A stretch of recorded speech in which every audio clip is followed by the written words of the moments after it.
tal? Buenas tardes. Es para mí un gusto estar este viernes en esta plática y vamos a hablar en esta ocasión sobre las presentaciones atípicas de los casos en el servicio de urgencias. Esta va a ser una primera parte, el siguiente viernes vamos a dar otra parte y vamos a hablar de una manera consecutiva, probablemente ya de términos que hemos hablado, de algún momento de que ya hemos hablado en varias ocasiones sobre el COVID. Hablamos sobre la dificultad respiratoria la vez pasada.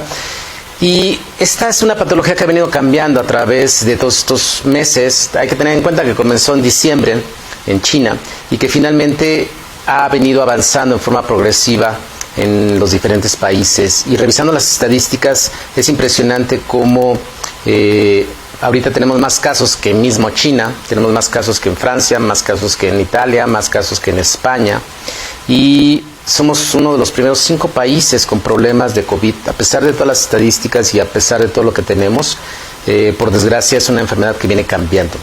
Y viene cambiando y estamos hablando de que estamos en julio y a pesar de que empezamos a tener casos en febrero, es una patología que apenas estamos conociendo y que ha sido devastadora para la cuestión de economía y que ha sido devastadora para muchos otros en otros momentos, ¿no? Entonces, vamos a ir platicando finalmente sobre esta enfermedad que ha movilizado y que ha cambiado el mundo en forma notable.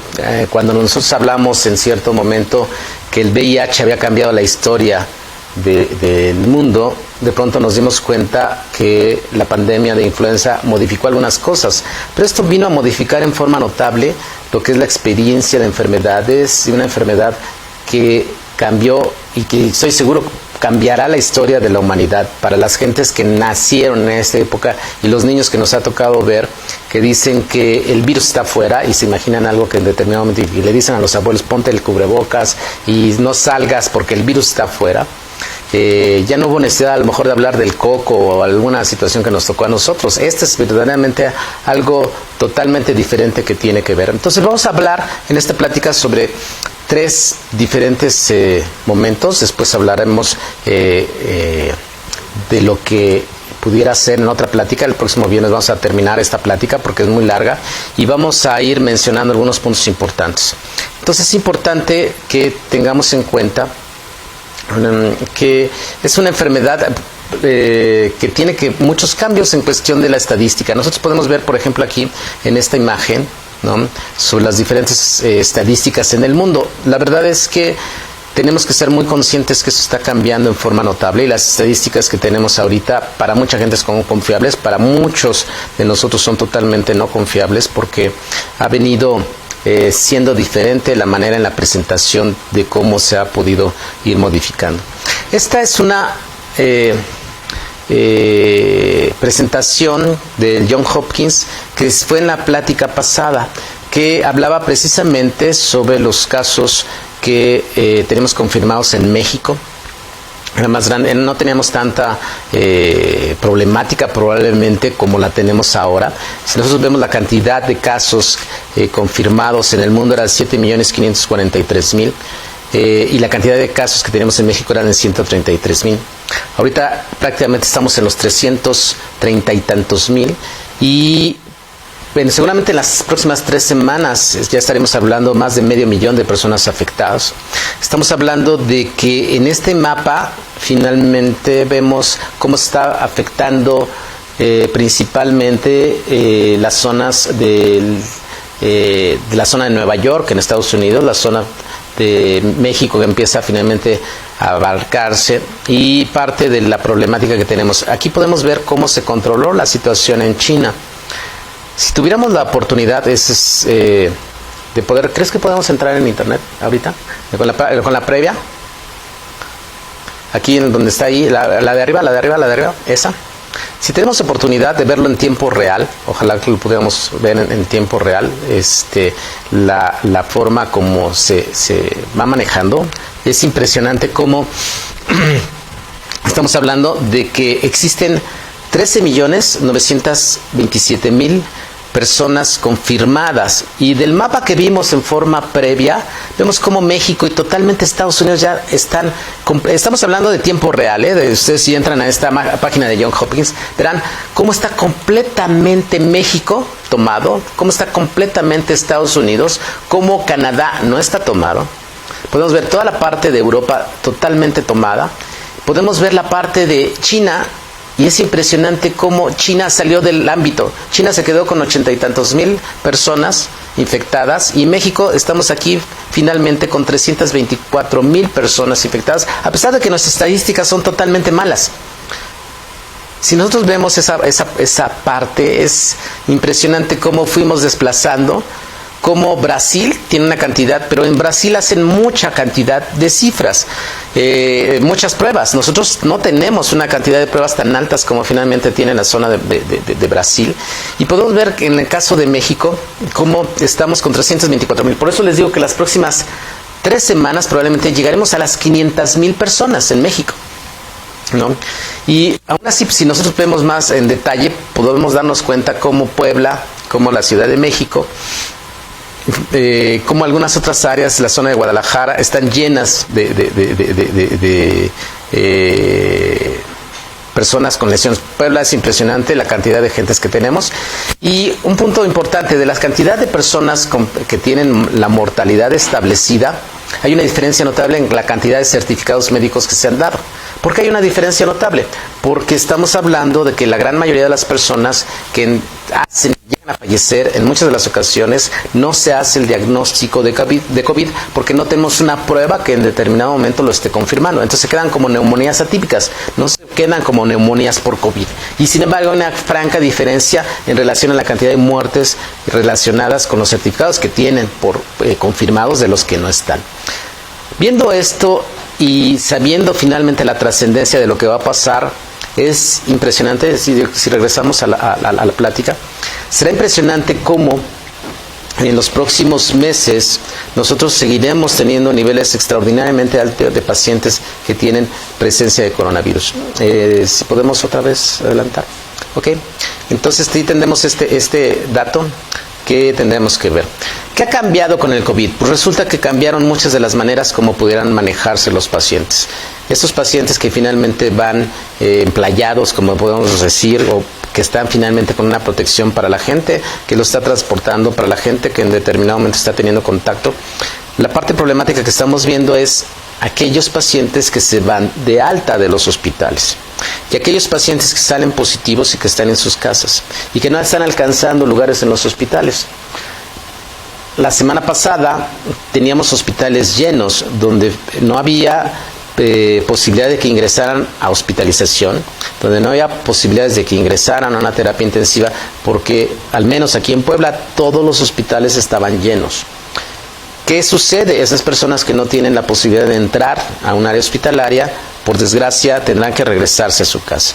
Y parte de lo que va a pasar es que tendremos, por lo tanto, que tener en cuenta la gran mayoría de las personas que se regresan a sus casas y que seguirán contaminando al resto de las demás personas.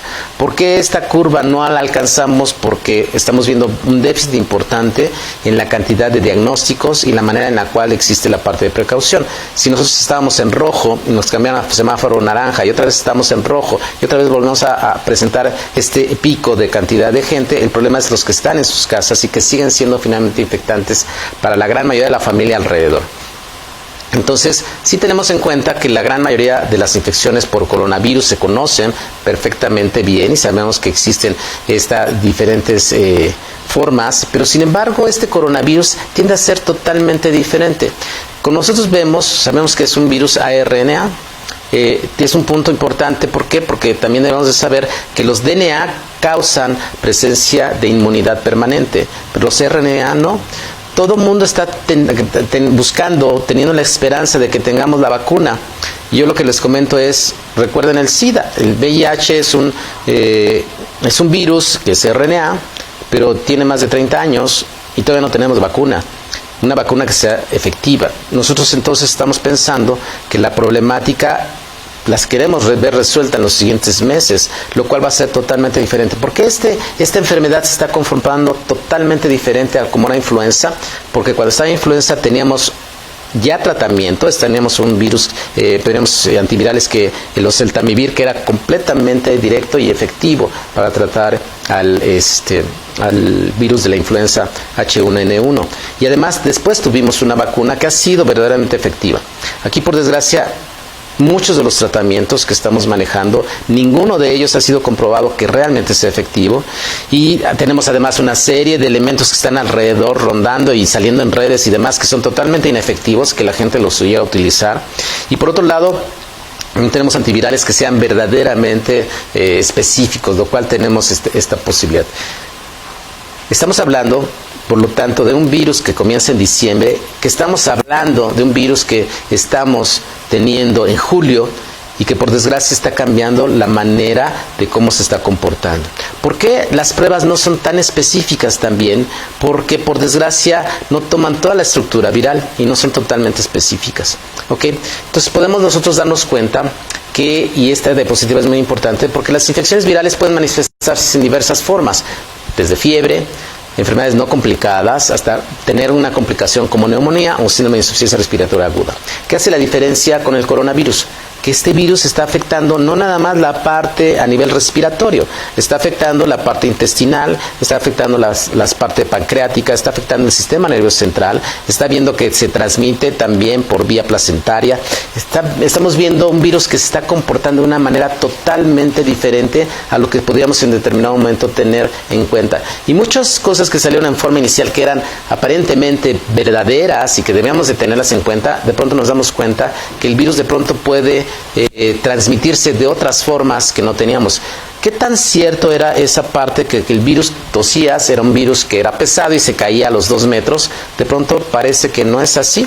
Parece que en determinado momento sí pudiera transmitirse a mayores distancias y poder tener otro tipo de situaciones diferentes. Entonces, el cuadro clínico de infección por COVID sabemos que puede ser leve, moderado o extraordinariamente grave.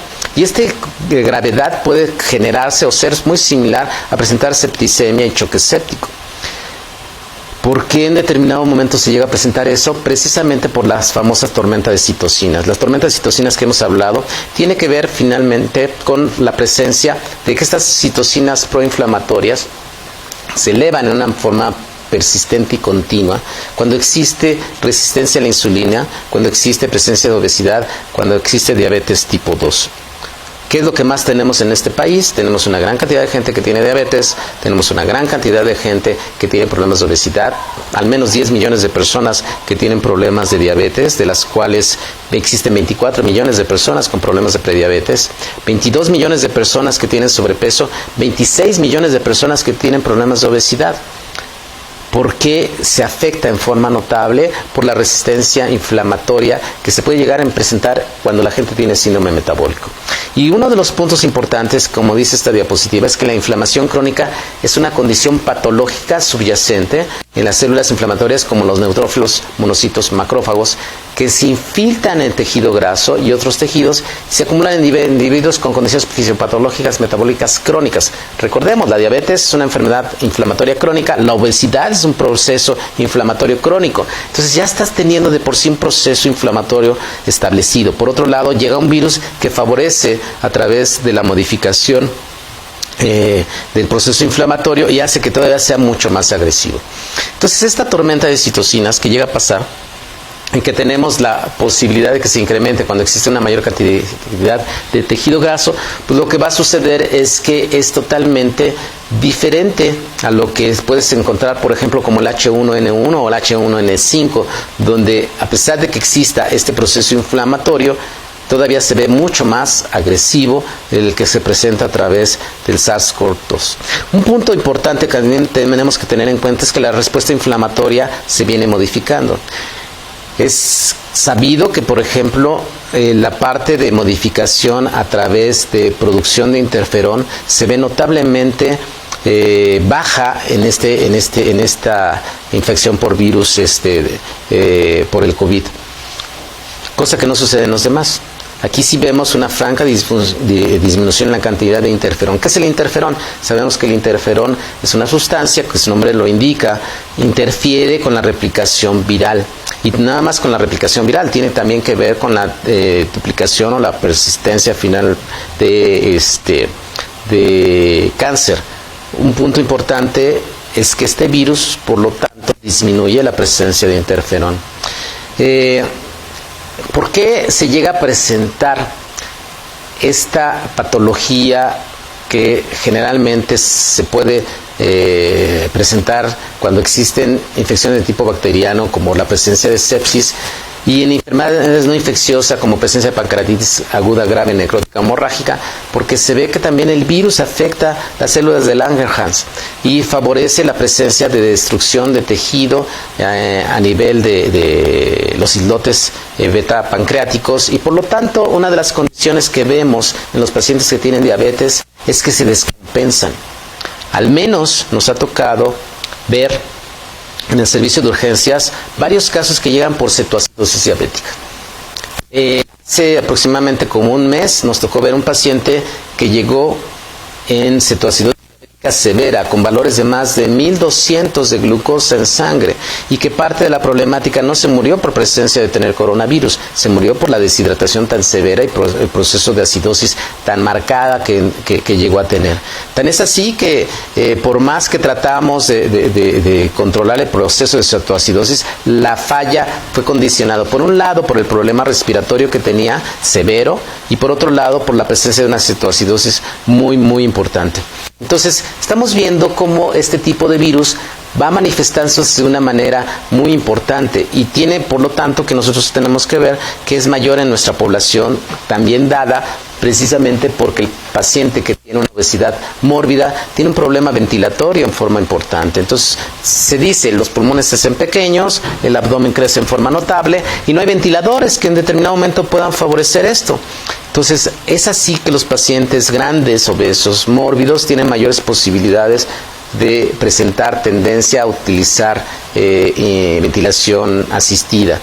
Si nosotros vemos la fisiopatología, por lo tanto, del proceso inflamatorio que se puede llegar a presentar a nivel pulmonar, podremos darnos cuenta que existen varias sustancias dentro de la que es la situación normal del alveolo, a que existe finalmente un proceso inflamatorio muy importante, donde tendremos presencia de alteraciones a nivel del surfactante, tendremos alteraciones en la presencia de factores oxidativos, de factores de leucotrienos, con presencia de una mayor cantidad de factor de necrosis tumoral alfa, de interleucinas 1, interleucinas 8, interleucinas 10, interleucinas 10.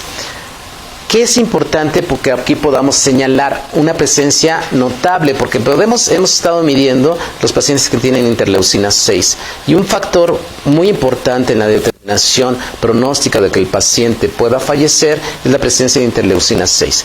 La gran mayoría de los pacientes que en determinado momento están graves tienen niveles extraordinariamente altos de interleucinas 6.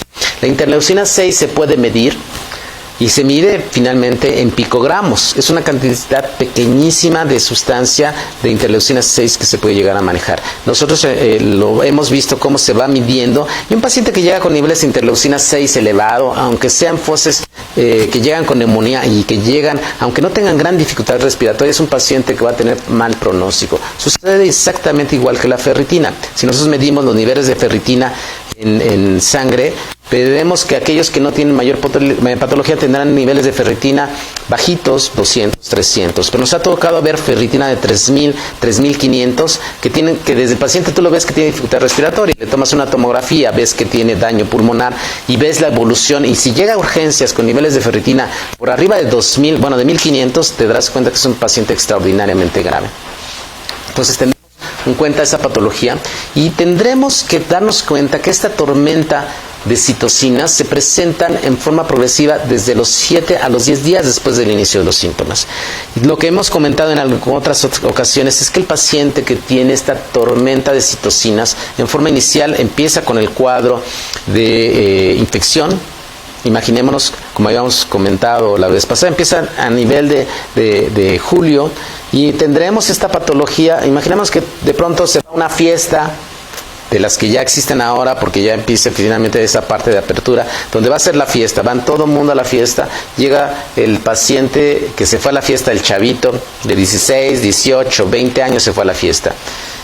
Empieza a tener cuadros de infección de 3 a 5 días. ¿Okay? Y va a empezar a tener proceso inflamatorio aproximadamente, como vemos en la diapositiva, entre los 7 a los 10 días. No tiene síntomas.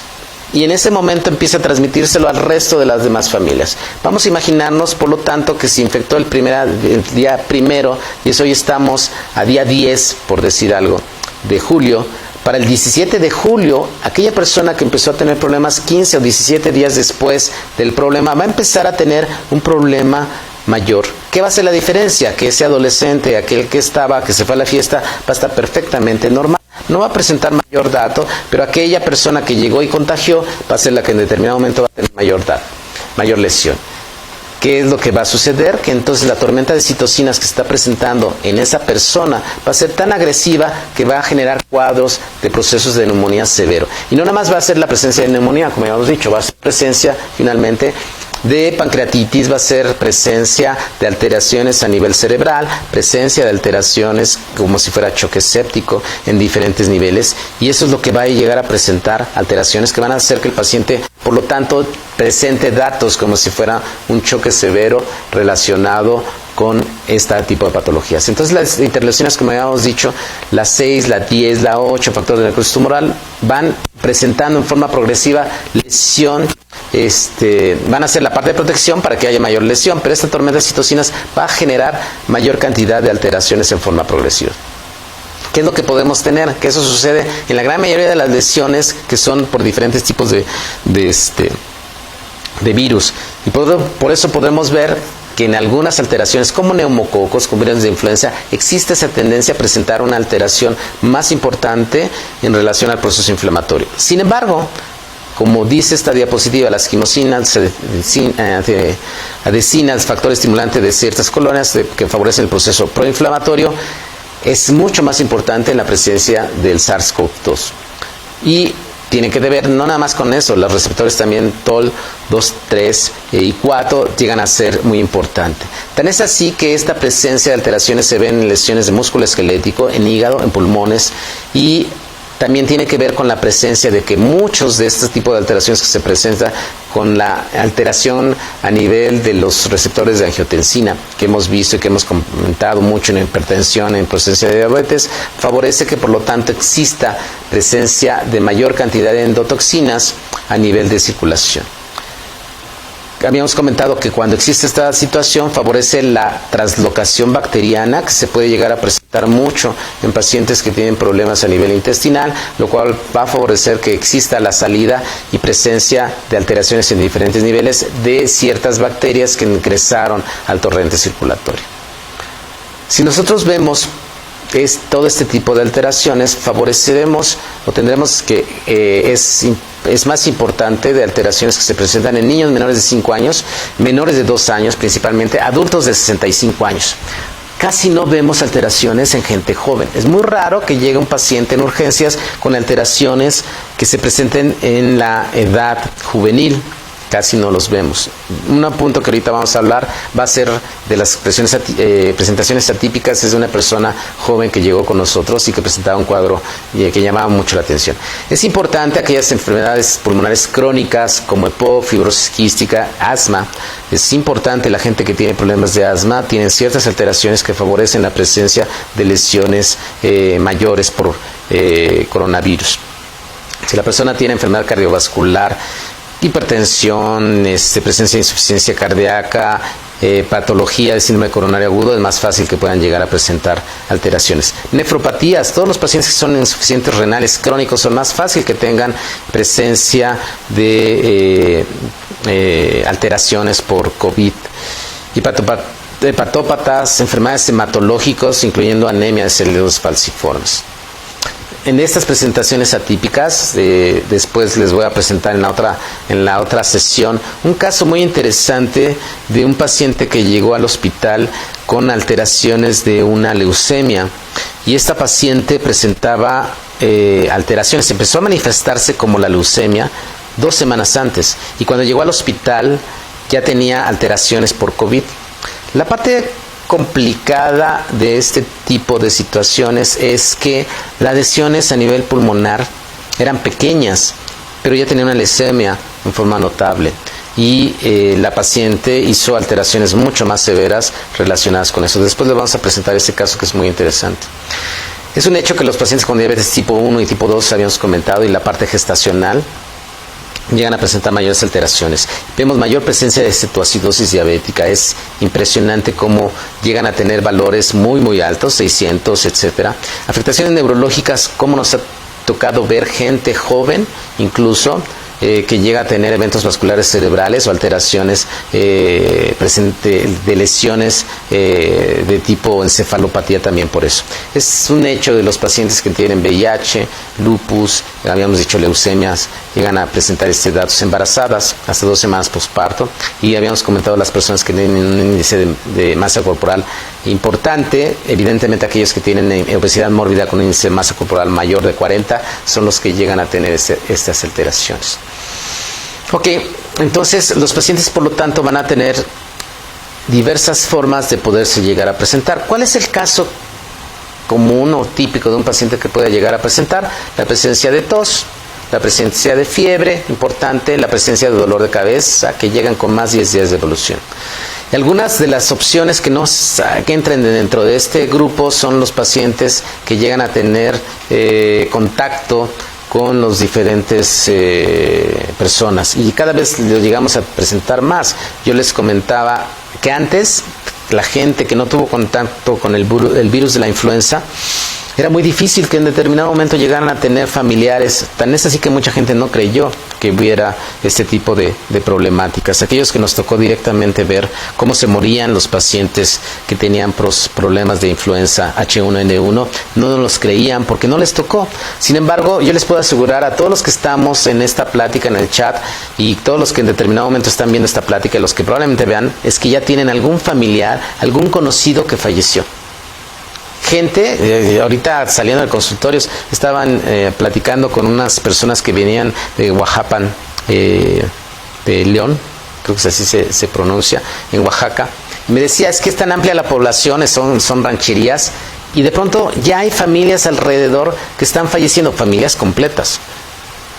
No esperaríamos a lo mejor las grandes ciudades que se pueden llegar a presentar con una gran concentración, donde el paciente va en el transporte público, en el metro, donde va teniendo lugares muy frecuentes de alteraciones que se pueden llegar a presentar, como a lo mejor en una población donde es tan amplia, donde la gente está tan dispersa, donde las casas no están tan concentradas, llegan a tener ese tipo de situaciones. ¿Ok? Entonces, si nosotros vemos las concentraciones que se podían ver de diferentes procesos antiinflamatorios, habíamos dicho, ¿no?, que la ferritina se puede llegar a presentar por arriba de 1500, la posibilidad es que no sobrevivan, y puede deberse a esa hiperinflamación producida por el virus. Nosotros que hemos visto pacientes que llegan al hospital con niveles de ferritina por abajo de 400, normalmente no llegan a presentar mayor problema, pero llegan a presentarse 3000, 3500 con ferritina, y evidentemente llegan en determinado momento a ser muy importante. El dímero D, cuando el dímero D nosotros vemos, como dice aquí, que el paciente llega a presentar niveles importantes, hasta 6 veces el valor normal, por arriba de lo normal, vas a darte cuenta que la posibilidad que llegue a fallecer es mucho más alta. Y en este estudio que se llegó a manejar con 449 pacientes con el Dr. Wang, se vio que aquella posibilidad de manejarse con el uso de heparina era mucho menor, que llegaran a presentar alteraciones por los famosos microtrombos que se pueden llegar a presentar. Parte de lo que vemos es que ya la gente de pronto empieza a utilizar antiagregantes plaquetarios importantes, o el uso de enoxaparina. De pronto vemos gente que está aplicando enoxaparina que pudiera tener valores prácticamente normales, y aquí empezamos a ver esa diferencia notable cuando la gente empieza a utilizar medicamentos o alternativos que pueden favorecer la presencia de lesiones en diferentes niveles. Yo en lo particular no le pongo al paciente antiagregantes o utiliza heparina, a menos de que el paciente en determinado momento tenga alteraciones en el dímero D. Es un punto importante. Entonces nosotros podemos ver ese pulmón sano o alteraciones de un pulmón con COVID. Y podemos ver las alteraciones que se pueden llegar a presentar. Es una imagen, después vamos a ver una imagen tridimensional, cómo van cambiando las alteraciones. Entonces nosotros debemos de tener en cuenta, por lo tanto, que alteración que se puede llegar a presentar a través de microtrombos tiene que ver por un síndrome proinflamatorio a nivel endotelial, donde la respuesta es muy importante. Y entonces lo que se ha visto es que los pacientes que tienen alteraciones en el dímero y que no los vas en determinado momento siguiendo y que no les vas dando manejo en forma progresiva, es más fácil que te hagan tromboembolia pulmonar. Esto que pareciera que no es importante, puede ser una de las causas por qué las personas que se van a su casa y de pronto dicen, es que los mató en 2-3 días. Estaba bien, empezó con dificultad respiratoria y se lo mató en 2-3 días. No, lo que puede haberlo matado no tanto el problema pulmonar, sino la tromboembolia pulmonar que se puede llegar a presentar cuando tenga alteraciones en relación al dímero D. ¿Ok? Entonces, ¿cuáles serían los casos típicos en urgencias? Aquellos casos que pueden llegarse a presentar si el paciente a desarrollar hipertensión, diabetes, obesidad. Esta fue parte de las famosas, y podemos ver cómo estaba aquí la fecha, el 5 de abril, las defunciones confirmadas según comorbilidad de los diferentes aspectos que se pueden llegar a presentar en México: hipertensión, diabetes, obesidad, EPOC, insuficiencia renal, tabaquismo, enfermedad cardiovascular, inmunosupresión, asma. Hipertensión, diabetes, obesidad tienen que ver con síndrome metabólico, por lo tanto son muy importantes factores que debemos de tener en cuenta en cuestión de posibilidad de mayor de alteraciones. Entonces, pregúntale a los pacientes que llegan si tienen obesidad, si tienen antecedentes de diabetes, si tienen enfermedad cardíaca, tienen hipertensión arterial, alteraciones de enfermedad crónica, aumentan la comorbilidad de forma muy importante. En algún momento habíamos hablado del índice de Charlson, perdón, en la cual tiene que ver con alteraciones. Si nosotros vemos, le damos una puntuación a aquella persona que tiene enfermedad coronaria, insuficiencia cardíaca congestiva, enfermedad arterial periférica, y le vamos dando alteraciones en punto. Este índice que hizo Charlson le pone un punto a diabetes, lo cual yo no estoy de acuerdo, porque probablemente en determinado momento no tengas las alteraciones que se ven en México a diferentes de otros países. La ausencia de comorbilidad le das menos de un punto, la comorbilidad es baja si le das 1 o 2 puntos, y es comorbilidad alta cuando le das 3 puntos. SIDA, tumores, linfomas, le das evidentemente valores más altos de lo que en determinado momento pudiera ser. Sin embargo, en México tenemos esta situación donde la gran mayoría de las personas llegan a tener enfermedades cardiovasculares, problemas de diabetes, y que van manifestándose finalmente en diferentes factores. ¿Por qué la mortalidad y morbilidad de nuestros médicos y personal de salud es tan alto? Por el tipo de equipo que tenemos, eso es indudable. Si nosotros tenemos en cuenta qué pasó en China, y es a lo mejor un punto que es importante mencionar, ¿por qué los chinos llegaron a controlar? Cosa que no se comentaba por el equipo de salud que controla el país. Decía, pues es que no tenemos las mismas condiciones que se pueden dar en Italia, en España, etcétera. Pero China tiene mayor cantidad de gente que nosotros. ¿Por qué los chinos pudieron llegar a controlar la pandemia? Habíamos dicho 80,000 gentes se llegaron a infectar en China. ¿Qué hicieron los chinos? Cercaron una población de 40 millones de personas. 40 millones de personas la cercaron, no los dejaron salir. Si te ibas a morir, te podías morir allá adentro, le daban todo lo necesario para que no salieran. Comida, le pusieron hospitales, construyeron hospitales para que se quedaran en esa población y no dejaron salir a nadie. Es como dijéramos, de pronto en la Ciudad de México las cercas, nadie sale, nadie entra. Aquí en México sigue saliendo la gente, sale, etcétera. Pero por otro lado, el equipo de protección es extraordinariamente malo en muchos de los hospitales. La gente va a consulta y en muchas de las ocasiones no lleva los elementos necesarios para que pudiera ser. ¿Por qué nuestros médicos mexicanos? ¿Por qué las enfermeras? Porque además es un punto muy importante. Los médicos no se están enfermando tanto como el personal de enfermería. Tan siquiera aquí las estadísticas en este estado mencionan que son mayor cantidad de la gente que se enferma, la mayor cantidad de enfermeras. ¿Por qué? Y muchos dicen que se enferman por la parte de afuera, lo cual es difícil teniendo en cuenta las características. Entonces, cuando nosotros tenemos la posibilidad, yo digo, ¿por qué Depende mucho cómo tengas. Y en el hospital donde yo estoy, pues tienes que ponerte todo el equipo de protección, tienes que salir con todo el equipo de protección y establecer todas las características que pudieras hacer. No es lo mismo tener un cubrebocas N95 de buena característica a tener chinos, ¿no? Y no es lo mismo tener un impermeable que puedas evitar que tengas y que puedas tener careta, que puedas tener lo necesario para tener en determinado momento una buena control. ¿Qué caracterizaría en determinado momento un paciente? La fiebre tos seca, la disnea, el dolor torácico y las características típicas que se pueden llegar a presentar. ¿Qué estamos viendo ahora?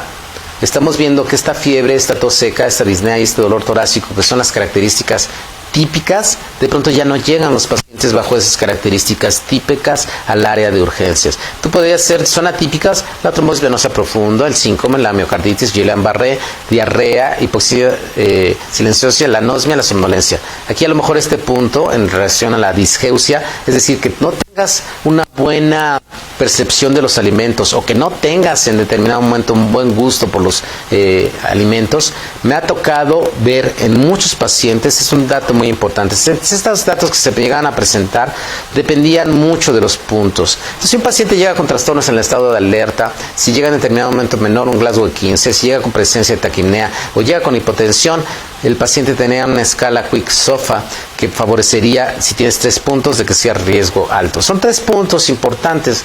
Yo a la escala de SOFA no le veo mucho interés, le veo más a la escala de News y aún así me quedan mucho los puntos relacionados. Cuando yo veo finalmente esta escala de News que va, cuando la 0 es los valores normales que yo en determinado momento debería tener y pudiera en determinado momento manejar y no pasar de ahí, me daría cuenta que a lo mejor no estoy tan de acuerdo con la medición finalmente en la saturación de oxígeno, al menos en muchas ciudades de nuestro país. En Puebla la saturación de oxígeno debe ser por arriba de 90 y no por arriba de 96, por el nivel que tenemos a nivel del mar, que prácticamente es muy similar a la Ciudad de México. Esta está bien para escalas en la Ciudad de México, pero no en lugares tan altos como Puebla o la ciudad del Distrito Federal.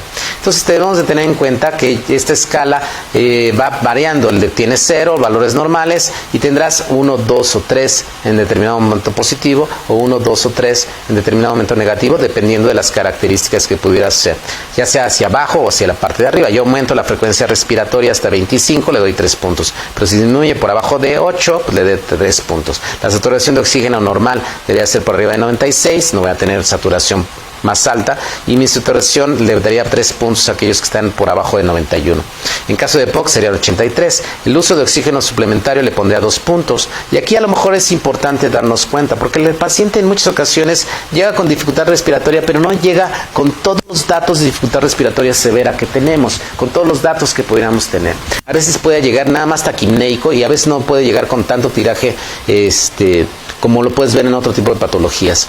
El uso de la presión arterial, la sistólica, que habíamos dicho, si se incrementa por arriba de 220 le das 3 puntos, si llega por abajo de 90 le darás por abajo de 90 le darás 3 puntos. Evidentemente la frecuencia cardíaca siempre debe estar por arriba de 60 a 100, si empieza en determinado momento a incrementarse por arriba de 110 le darías 2 puntos, por arriba de 131 3 puntos, pero si baja, valga la redundancia, por abajo de 40 le darías 3 puntos.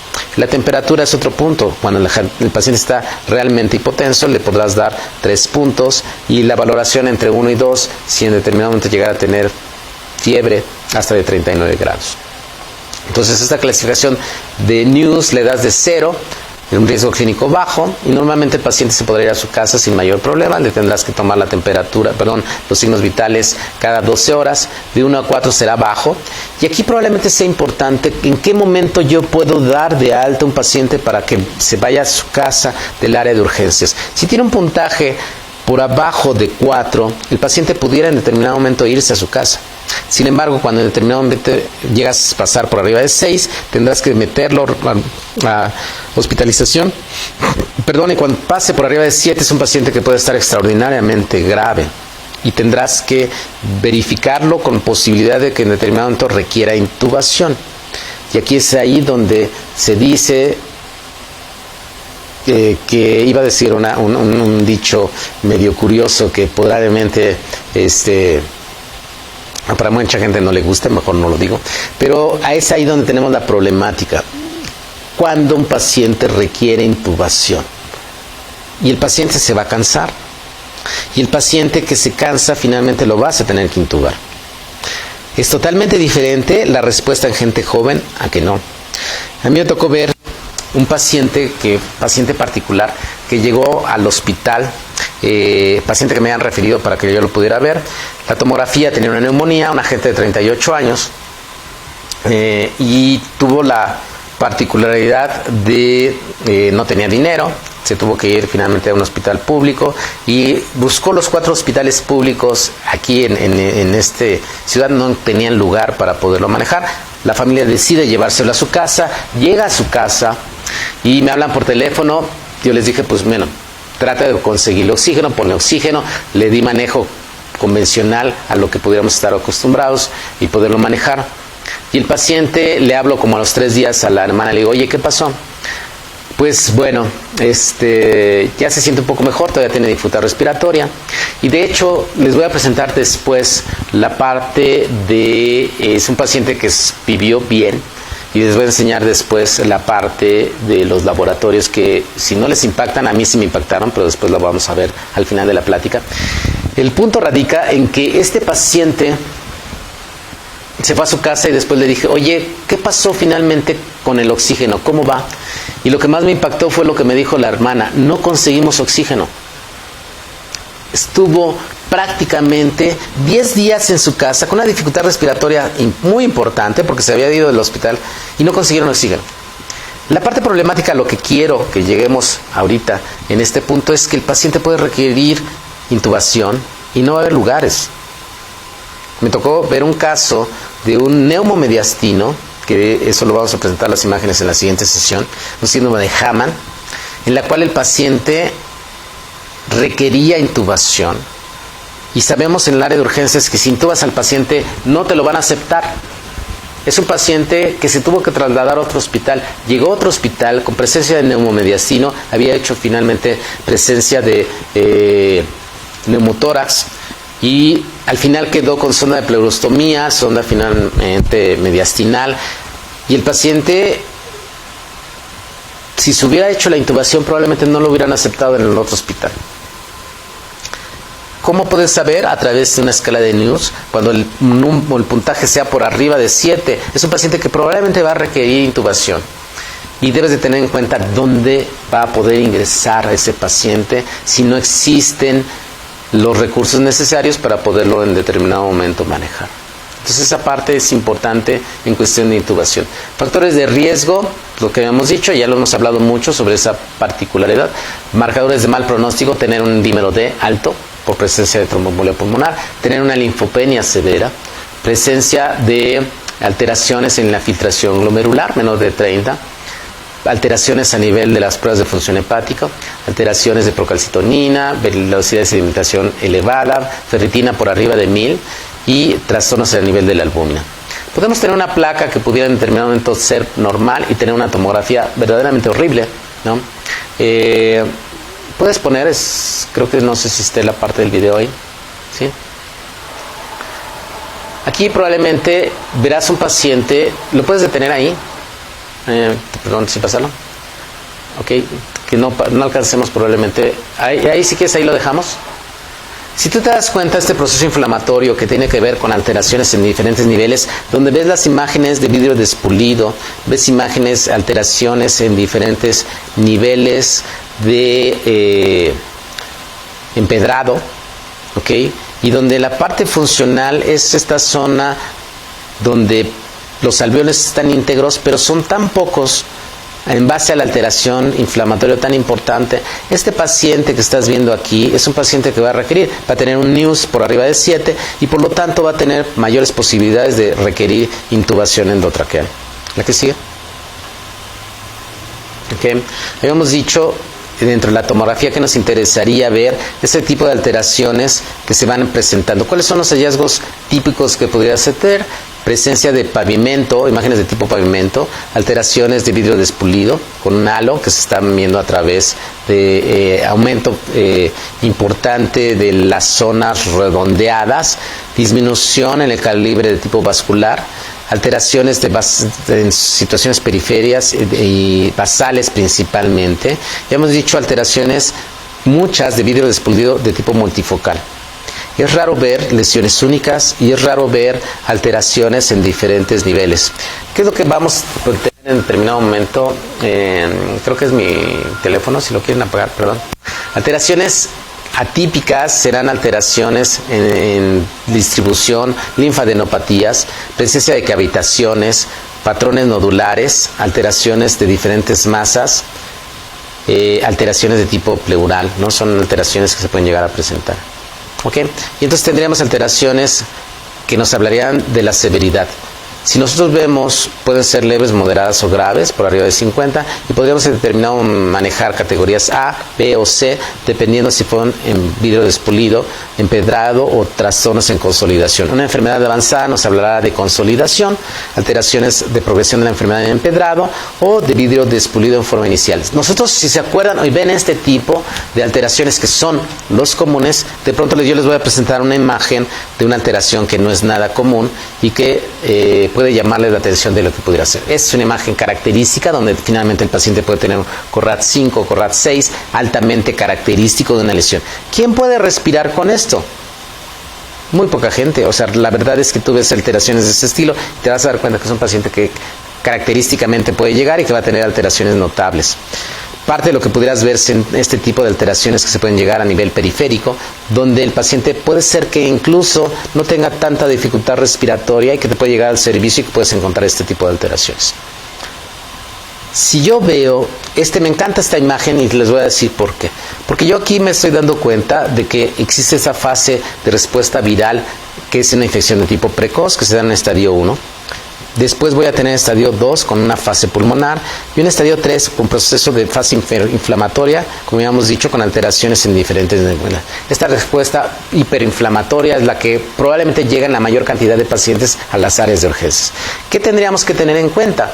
Cuando yo tengo una respuesta inmune muy baja, yo voy a tener alteraciones, por lo tanto, que se pueden llegar a presentar en esta respuesta inflamatoria severa. Es decir, la respuesta inmune se va presentando y después claudica y llega a presentarse esta respuesta inflamatoria en forma muy importante. ¿En qué momento yo le daría presencia de esteroides?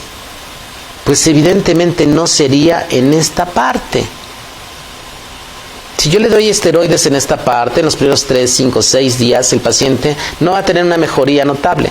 Sin embargo, la respuesta inflamatoria muy severa, si yo tendría esta fase pulmonar en forma inicial, cuando yo estoy viendo y empieza a presentar alteraciones, es cuando yo le tendría que dar en determinado momento presencia de esteroides, no en la fase inicial. ¿Qué es lo que está pasando? Muchísima gente se está poniendo esteroides porque salió que la dexametasona es buena. Entonces tienes gente inyectándose dexametasona todos los días. ¿Qué va a pasar? Pues que en determinado momento esa respuesta inmune del cuerpo la va a delimitar y entonces va a hacer que el proceso sea extraordinariamente severo después, ¿no? Tuvimos la mala fortuna de que eso le pasó a un médico amigo de nosotros que en determinado momento su familiar le estuvo inyectando hidrocortisona prácticamente casi todos los días. ¿Qué sucede, por lo tanto, con ciertos medicamentos como la hidroxiquinoleína o como la presencia de la ivermectina? Resulta que de pronto ahorita ya la hidroxiquinoleína no nos funciona según los reportes que tienen que ver con la OMS, y lo que está funcionando muy bien y que ya ha funcionado muy bien es la ivermectina. ¿Cuándo se utiliza? Cuando tú tienes esta respuesta en forma inicial, cuando estás en este nivel. Ya no va a funcionar acá, va a funcionar finalmente cuando lo estés manejando a este nivel. Cuando yo tengo esta sintomatología constitucional, fiebre, tos seca, diarrea, cefalea, alteraciones de gusto y olfato, puede ser que esta respuesta inmune la pueda en determinado momento poderlo controlar. Cuando yo empiezo a tener disnea, hipoxemia, presencia de una fracción inspirada de oxígeno en relación a la cantidad de PaO2 menor de 300, entonces puede ser que algunos pueden suceder y pueden ayudarlos. Cuando en determinado momento ya tengo alteraciones severas, pues prácticamente no le va a ayudar absolutamente nada. Si yo veo las alteraciones que pudiera manejar y pudiera en determinado momento solicitarle, por lo tanto yo tendría marcadores como LDH, ferritina, PCR, interleucina 6 y dímero 6. ¿Qué es lo que normalmente yo le pido más a los pacientes? Presencia de ferritina, interleucina 6 y dímero D. Evidentemente en fase inicial puede ser que salgan bajos. Si yo mantengo al paciente sin un proceso inflamatorio severo, lo puedo ayudar en forma notable. Pero si el paciente empieza a hacer esa respuesta hiperinflamatoria, entonces va a ser más difícil que en determinado momento. Si los factores en forma inicial de interleucina, ferritina eran normales, evidentemente en esta parte yo lo debo de mantener así. Si en esta parte empieza a ser extraordinariamente severa, va a ser muy difícil poderlo manejar cuando yo tengo un proceso pulmonar muy severo. Entonces es importante tener en cuenta que esta parte de la fase pulmonar no debo de dejarla pasar en forma mayor. ¿Qué es lo que sucede? Perdón. Lo que está sucediendo, por lo tanto, es que yo debo de vigilar a ese paciente, porque puede ser que en forma inicial no presente mayores datos, pero si tengo los factores que pueden asociar diabetes, hipertensión, obesidad en forma notable, puede ser que este paciente requiera, por lo tanto, generar mayor situación. Eso es lo que yo debería de tener en cada una de las fases: identificar al paciente que tiene una respuesta viral baja, aislar a aquel que pueda tener un proceso en forma pulmonar y después tratar en lo posible de informar a la población en general qué es lo que está sucediendo, qué es lo que está pasando. El paciente de pronto llega al hospital, le dice sí, tiene un problema de COVID, el paciente se va a su casa y por desgracia no hay información. El paciente se regresa a su casa y empieza a tener una serie de manifestaciones porque no le dieron la educación necesaria. Y eso podemos tener nosotros la culpa dentro de las áreas de urgencias, no tanto. Sí debe de ser a las autoridades que deben dar extraordinaria información ahorita. El paciente se va a su casa porque no encuentra lugar en el hospital, porque no encuentra lugar en una terapia intensiva, se regresa a su casa y no sabe qué hacer. Y es ahí donde debemos de tener ahorita la famosa sana distancia. No le va a ayudar a un paciente que está infectado y que va en determinado momento infectar a todos los demás en su casa. Eso es, por desgracia, algo que sí debemos de tener en cuenta. La que sigue, tener en cuenta esos datos nos van a permitir finalmente manejar.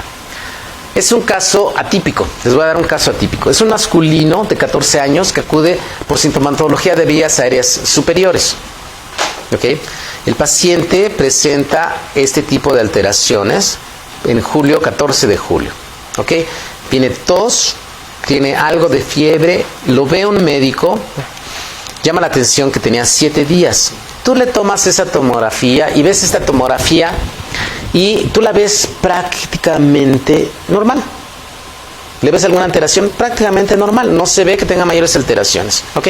Prácticamente de características normales. No tiene antecedentes. Su mamá tiene diabetes. El papá tiene problemas de sobrepeso. Estuvieron encerrados prácticamente todos los días, siguiendo las órdenes. Seguían en determinado momento la presencia de todo lo que nos dicen en relación a la sana distancia. Ellos no salían, estaban de vacaciones a los 14 años. Quien estaba en su casa. No tenían ningún cambio, estaba en su casa. Si yo veo la siguiente diapositiva, es la tomografía, la vi en la parte superior, esta es la parte inferior. ¿Ok? Ustedes pueden ver, no sé si podemos en determinado momento poderlo enfocar acá, esta imagen de lesión. Es una lesión única, ¿ok? Donde no se alcanza a ver mayores alteraciones. Es una imagen que, si nosotros le dijimos, no es una imagen en vidrio despulido. Esta imagen es una imagen de empedrado. Es una imagen que presenta en empedrado. Si no le hubiéramos hecho la tomografía a este paciente, 14 años, de hecho lo comenté con uno de los radiólogos, los mejores radiólogos que yo conozco, y me decía, es el primero que veo a esa edad. Prácticamente la gran mayoría no se ve. A esa edad, 14 años, nadie piensa que pudiera tenerlo. Máxime si está en su casa y está confinado.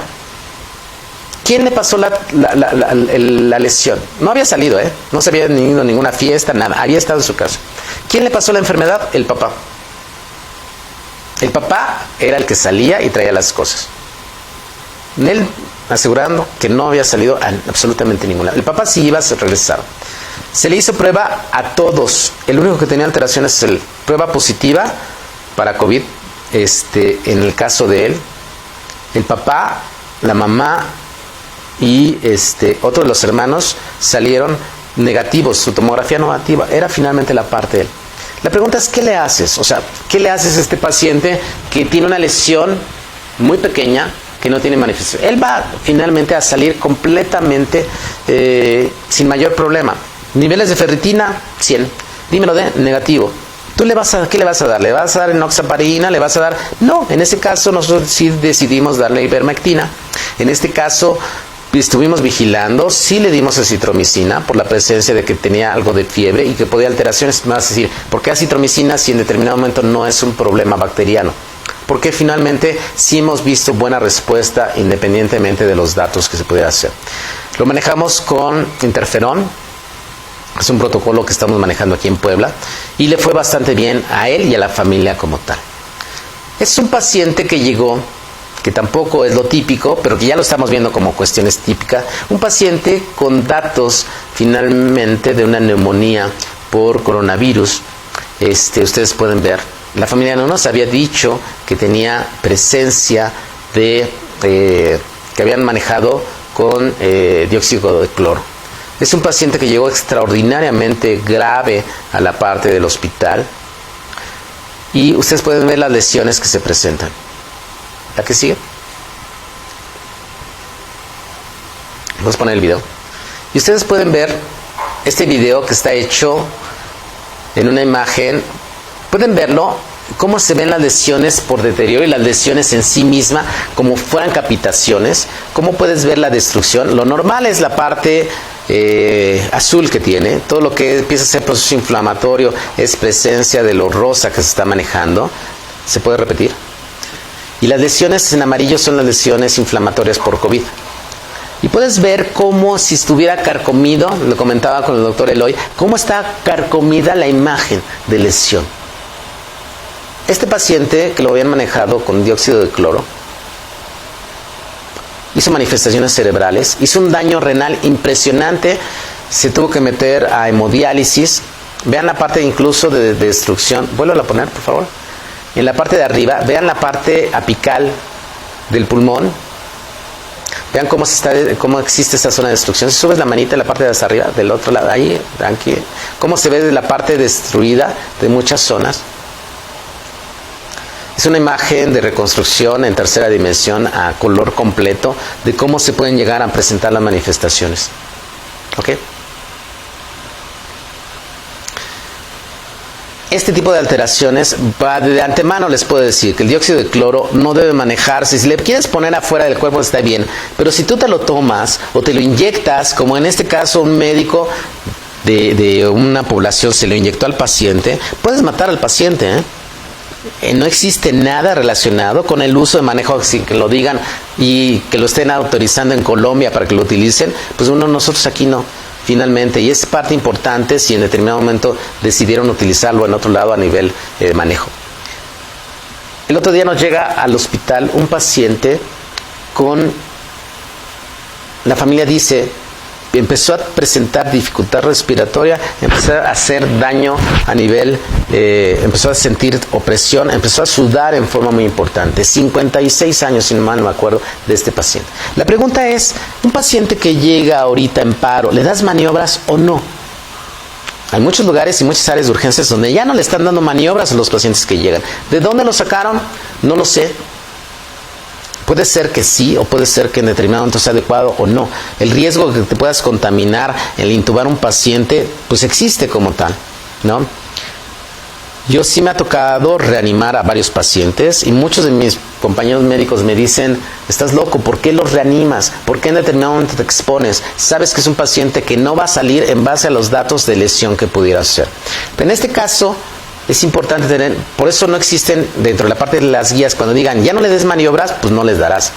Si no tienes, es más, está bien establecido que la famosa esta parte de cristal o cubierta que se está manejando con acrílico, si es verdadera o no, se ha visto que no funciona, de todas maneras. En este caso, yo les digo, ¿sabes intubar? Intuba al paciente y no lo hagas en mucho tiempo. ¿Qué ha pasado? Que me ha tocado ver médicos que en determinado momento intentan intubarlos y que no tienen la pericia para poderlo manejar y que se tarda mucho en poderlo hacer. ¿Qué es mejor? Mejor ponle finalmente una canula laringea, no lo intubes si no lo sabes intubar. Porque en el momento en que estás con la mascarilla, tienes los gogles y el paciente lo tienes finalmente con doble cubrebocas, bueno, tú estás con doble cubrebocas y tratas de manejarlo, se va a empañar. Yo normalmente, si sé que el paciente llega grave, no le pongo los gogles que llegan hasta acá, de esos gogles que se utilizan para la natación. Yo prefiero mejor utilizar lentes, porque de todas maneras tienes la mascarilla, tienes los lentes y te cuesta trabajo poder respirar. Si en determinado momento se intubar a un paciente, se va a empañar todo. ¿Qué tienes que hacer sin utilizar esa parte de manejarlo con el ambú? Porque no tienes una válvula donde se pueda filtrar. Lo tendrás que hacer con un vein. Ahí sí tienes una válvula que impide que en determinado momento se libere una buena cantidad de aerosol o presencia de diferentes tipos de virus en la parte que estás haciendo. Evidentemente vas a darle reanimación al paciente, tienes que dar reanimación, que la gente sepa dar reanimación o no, es muy importante. Entonces, regresando otra vez a esto, porque ya nos estamos pasando, el paciente le dimos maniobras y salió. ¿Qué podemos ver en este electro? Es un paciente que salió de paro.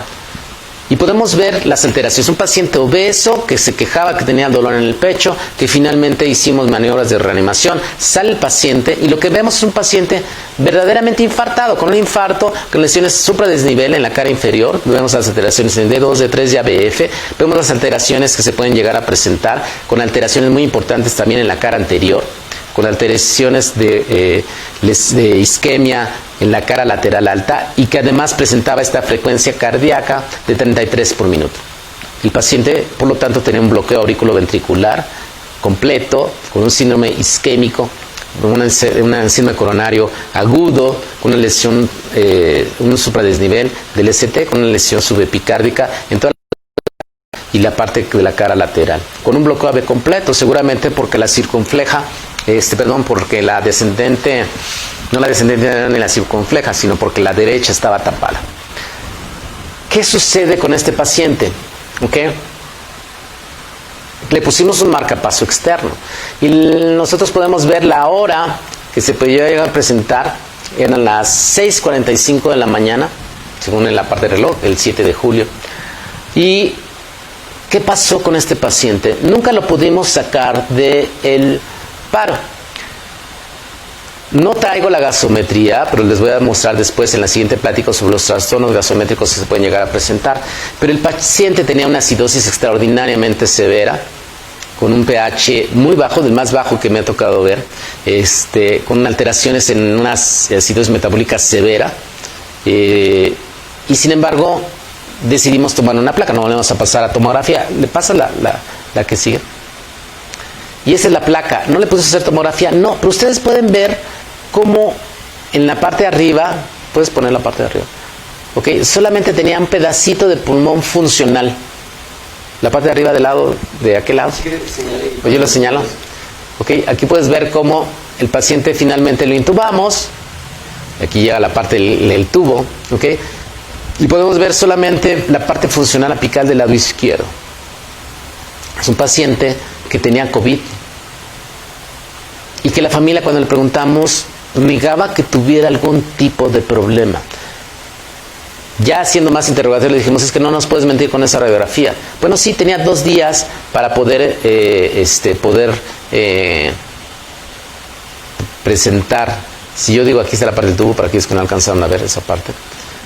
Y la familia miente, porque además existe otra situación. No dicen y no quieren saber y no quieren mencionar que el paciente puede tener coronavirus, como si tuviera peste o como si tuviera algún otro tipo de alteraciones. ¿Por qué se puede llegar a presentar eso? No lo sé. Se puede llegar a presentar y es muy común que la gente te niegue que tiene datos de alteraciones que puedan sugerir COVID. En relación a las pruebas.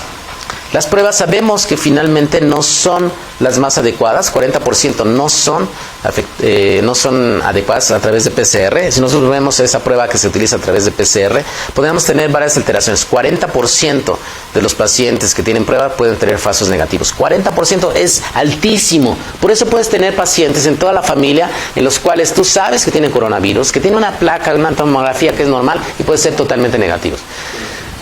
Pruebas rápidas. Hemos hecho 100 pruebas rápidas probablemente en el hospital, todas negativas, aunque el paciente tiene alteraciones verdaderamente importantes. Las pruebas que tenemos sobre IgG e IgM, todavía en muchos lugares no existe IgM, sí existe IgG. Y sabemos que si el paciente tiene IgG negativo e IgM negativo, está inmune.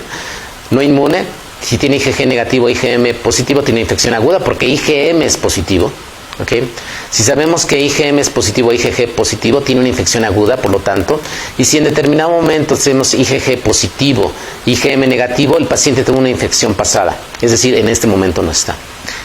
Las pruebas serológicas que miden la cantidad de IgG son las más seguras, sí, pero todavía no las tenemos en forma completa. Las pruebas rápidas, a lo particular y hasta ahorita, y lo que me ha tocado ver, es que no creemos en las pruebas rápidas, ninguna ha salido en relación a lo que pudiera ser. Y habíamos comentado la vez pasada que esto incluso lo pueden ver en relación al New England Journal of Medicine, que nos mencionaba las características que pudiera ser en relación a la especificidad y la posibilidad. Y sabemos que perfectamente bien hasta el 40% pudiera ser. Entonces, ¿cuándo el paciente puedes hospitalizarlo, manejarlo a domicilio? Cuando tú tengas las posibilidades de poder en determinado momento saber que presencia de ese news va a ser bajo y que pueda tener las características para poderlo manejar. El problema que tenemos ahorita en el país es que de todas maneras el paciente no le das información y no sabemos qué hacer y no sabe la familia qué hacer cuando se lleva a su paciente a su domicilio y qué es lo que pudiera pasar. Okay, parte de lo que habíamos comentado, cuando el paciente pudiera estar en ambulatorio, cuando tiene una sintomatología de 3 días, cuando tiene una frecuencia cardíaca baja, cuando la frecuencia respiratoria no es alta, cuando tiene una temperatura normal, cuando su presión diastólica está adecuada, cuando su saturación de oxígeno está por arriba de 90, cuando tiene un índice de Charlson de 0 punto, un quick SOFA de menos o 0 prácticamente, cuando tiene un news que esté por abajo de 4, y cuando el paciente en determinado momento no tenga disnea, podría regresar, cuando tenga disnea, una oximetría de pulso alterada, cuando tenga cantidad de secreciones que se están manejando, cuando tenga alteraciones de descontrol metabólico, cuando tenga trastornos en el estado de conciencia, todo eso se lo deberíamos decir al paciente y por desgracia no se lo decimos. Y sin embargo, pensando que la vacuna nos va a ayudar, no nos va a ayudar. Y seguramente para aquellos que están pensando que en diciembre las cosas van a cambiar, tampoco.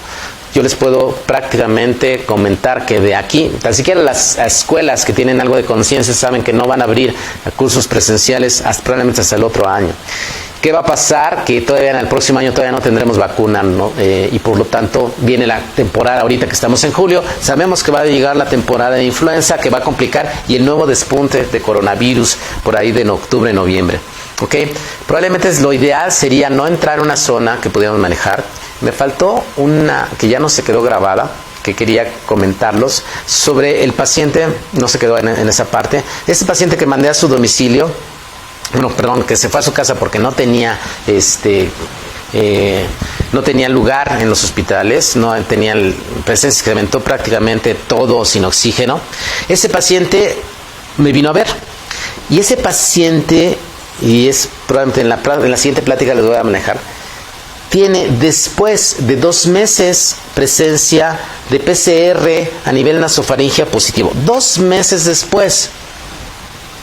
¿Qué significa que 2 meses después tenga PCR positivo? ¿Para qué sirve el PCR? Pues te determina la cantidad de proteínas. La reacción de proteínas en cadena PCR es Protein Chain Reaction. Tiene que ver finalmente con la presencia de partículas de virus a nivel nasofaringeo. ¿Qué está indicando que el PCR sea positivo? Que todavía está liberando cadenas. ¿Sabe alguien si es positivo en PCR? La familia solamente sabe. Si siguiéramos la norma que te dice que en 15 días regrese a trabajar, porque ya no va a ser, ya no va a infectar, por eso a lo mejor te estás dando cuenta que la cantidad de gente que se está reinfectando o la gente que está teniendo problemas es importante. En este caso, ¿qué le dices al paciente? Ya llevo 2 meses desde que inicié el problema y todavía estoy siendo positivo. Y tengo una familia que es completamente negativa por PCR. ¿Qué está pasando? ¿Cómo alguien puede explicar este tipo de situaciones? Yo lo único que puedo entender es que siendo PCR positivo, todavía tiene proteínas del virus que en la nariz y todavía está siendo finalmente infectante. ¿Por qué no estamos disminuyendo la cantidad de gente y la cantidad? Porque probablemente llevamos una enfermedad de 6 meses en los cuales todavía no tenemos confiabilidad en las pruebas y todavía con los datos que podríamos tener. Pero le agradezco, otra vez, perdón, por a lo mejor no me pasé en cuestión de tiempo, le agradezco a Pablo, al doctor Eloy, a todo el equipo de BUPEC que me haya permitido hablar, y nos veríamos el próximo sábado con la segunda parte de esta plática. Les agradezco mucho. No sé si haya preguntas en relación a lo que comentamos. ¿Alguna? Sí. Hola, ¿qué vitaminas recomienda para elevar las defensas en un adulto? La vitamina, pues te puedes tomar cualquier vitamina. Ahí por ahí dicen que la cantidad de vitamina C pudiera elevarse. ¿Qué tendrías que hacer? Una de las cosas muy importantes es, primero que nada, tienes que comer bien. La gente deja de probar los alimentos y deja de sentir los alimentos. Entonces a veces no les gusta. Yo les digo, a pesar de que no te gusten, a pesar de que sientes que estás no comiendo nada, come bien. Primer punto. Segundo, la gente hace ejercicio, siga haciendo ejercicio. Es imposible, o sea, la mejor manera para ayudar a que no tengas presencia de incremento bacteriano es hacer ejercicio. Ponte a hacer ejercicio, trata de comer bien. Si quieres tomarte las vitaminas, no te van a ayudar absolutamente en más para cambiar la estructura en base a la cantidad de todo lo que hablamos en relación a la tormenta de citocinas. Pero la vitamina C sí te ayuda, sí. ¿Qué puedes utilizar ahorita? Naranjas, toronjas, todo lo que tiene vitamina C en forma natural, sí. Sabemos, para aquellas gentes que les encantan las vitaminas, yo les voy a decir, alguna vez leí un artículo. Si tú necesitaras 1000 unidades de una vitamina y tú te tomas 10,000, lo que vas a hacer es adquirir esas 1000 y las otras 9000 las vas a ir a aventar al baño. El principal negocio de las farmacéuticas es dar vitaminas, y la gran mayoría de las vitaminas que utilizas terminan en el excusado. Mejor come bien y mantén tu peso de una manera adecuada. En pacientes que están en fase de vigilancia por algún tipo de cáncer, es decir, están en remisión, ¿tienen el mismo riesgo de comorbilidad? Sí, claro. De hecho, son pacientes que pueden en determinado momento llegar a presentar mayores problemas. Y eso es notable, ¿eh? Eso es una parte importante. Tuve una paciente que era, la mamá es médico, la hermana no es médico, y el paciente tiene una enfermedad degenerativa crónica. Se indignaron cuando les dije, puede ser que sea un COVID. Indignados, verdaderamente indignados. ¿Cómo era posible que le dijera eso si el paciente había estado en su casa los últimos meses, estaba completamente encerrado, le cuidaban la alimentación y demás? Tomografía positiva y prueba de PCR positiva por COVID. Entonces, tienen riesgo. ¿Sí? ¿Quién les va a llevar los virus? Este paciente. Les adelanto la parte de uno de los casos que vamos a presentar la próxima semana. Un chavito, 14 años, se cae en bicicleta. Se fractura muñeca y clavícula del lado izquierdo. Llega al hospital, lo van a operar. Por políticas del hospital se tiene que hacer una tomografía. Le toman la tomografía y sale positiva para COVID. Muy similar a la que en determinado momento presenté de ese chavito de 14 años. Pero tenía 18. Indignado el familiar. ¿Por qué en determinado momento había salido positivo? ¿Qué es lo que en determinado momento pasó? Este paciente que se cayó, que andaba haciendo alpinismo, bicicleta en montaña, yo le decía y solamente entendió así el papá. Si este paciente se ingresa, se opera y a los 3-4 días empieza con manifestaciones y en lugar de haberle hecho la tomografía en ese momento, se la hace posoperatoria, ¿dónde creen que va a decir el familiar y toda la familia que adquirió el virus? Pues en el hospital. Pero él ya venía finalmente con el proceso antes del hospital. Se cayó, se fracturó y tenía el virus. Entonces yo le decía, este es el caso típico del paciente que está sintomático, adolescente, que no tiene mayores alteraciones, que regresa, le da el beso a la abuelita, que le da el beso a la embarazada, que le da las saludos al que tiene cáncer, al que tiene diabetes, y el que lo infecta. Porque está totalmente asintomático, porque nadie sabe que lo tiene y anda por todos lados pensando que es completamente normal. Ese es el que va a infectar a los demás. Y eso, por desgracia, a veces la familia no lo entiende. ¿Alguna otra? ¿Qué tan efectivo es utilizar pirfenidona para fibrosis pulmonar? ¿Cuál? No se escucha. Pirfenidona. ¿Para qué? Para fibrosis pulmonar. No sé, es que no va en relación a la plática de nosotros, pero pues bueno, tendría que verlo directamente con un neumólogo. ¿Qué experiencia tiene tiene con el uso para el tratamiento de COVID con nitazoxanida. ¿Qué experiencia tiene con el uso para tratamiento de COVID con nitazoxanida? Bueno, lo que pasa es que a pesar de que se le dio con hidroxicloroquinoleína, de pronto empezaron a salir la ivermectina. Finalmente es un antiparasitario y muchos de los antiparasitarios en teoría pueden disminuir el proceso inflamatorio. No existen pruebas, no existen alteraciones, no existen finalmente datos que te puedan decir que se modifique tanto. De hecho, la ivermectina que se utiliza como tal no ha sido totalmente satisfactorio los resultados en muchos lados. Nosotros la utilizamos, da buenos resultados. Va a haber mayor cantidad de antiinflamatorios que se pueden llegar a utilizar, sí. Tan es así que la dexametasona se utiliza, sí, pero en forma inicial. Y también podemos utilizar algún otro tipo de esteroides, sí, también. Pero tratar en lo posible que no sean esteroides del del uso prolongado. Van a salir muchas sustancias. Probablemente estaremos hablando de otro tipo de fármacos que se pueden llegar a utilizar. Ejemplo, apenas ayer o antier hablaban sobre el uso de un medicamento para los triglicéridos que se está utilizando en teoría con buenos resultados. ¿Bajo qué circunstancias? No existen ensayos, la gran mayoría hasta ahorita, y vuelvo a decirlo, hasta ahorita ningún medicamento es específico, ningún medicamento antiviral es totalmente específico. Seguimos utilizando cuestiones a veces hasta empíricas, ¿no? Y por desgracia no hay nada específico que pueda controlar la presencia de esta enfermedad. La última. ¿Ya se sabe algo si se crea inmunidad adquirida en pacientes recuperados por COVID? Volvemos al punto. No, en teoría no va a ser permanente, va a ser disminuir, porque es un virus RNA. Tendrías que en determinado momento, una vez que salga la vacuna, tendrte que vacunar prácticamente casi todo el tiempo. La inmunidad como tal puede ser que exista por la presencia de las personas. Es como, por ejemplo, como el VIH. Sabemos que hay gente que se recupera y es totalmente asintomática y que ya no tiene carga viral dentro de su cuerpo y que él solito eliminó el virus sin necesidad de alguna otra cosa. ¿Cuántos son? Son muy pocos.